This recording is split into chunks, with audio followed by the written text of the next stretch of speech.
ராஞ்சியிலிருந்து டெல்லி நோக்கி புறப்பட்ட air ambulance விமானம் விபத்துக்குள்ளானதில் நோயாளி உட்பட அதில் பயணித்த 7 பேரும் உயிரிழந்த சம்பவம் அதிர்ச்சியை ஏற்படுத்தியுள்ளது.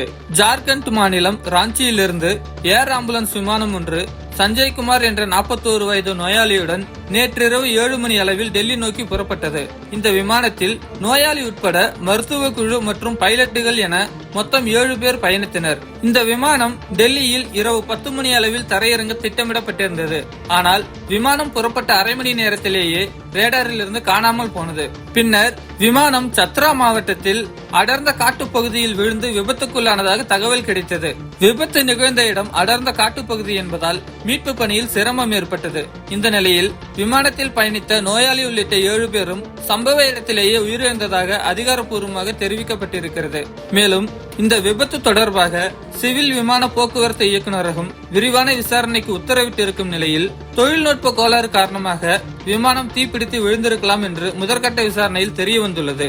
ஏற்கனவே கடந்த ஜனவரி மாதம் மகாராஷ்டிரா துணை முதல்வர் அஜித் பவார் விமான விபத்தில் உயிரிழந்த நிலையில் தொடர்ச்சியாக இவ்வாறு நடக்கும் விமான விபத்துகள் முக்கிய பிரச்சனையாக மாறியிருக்கிறது.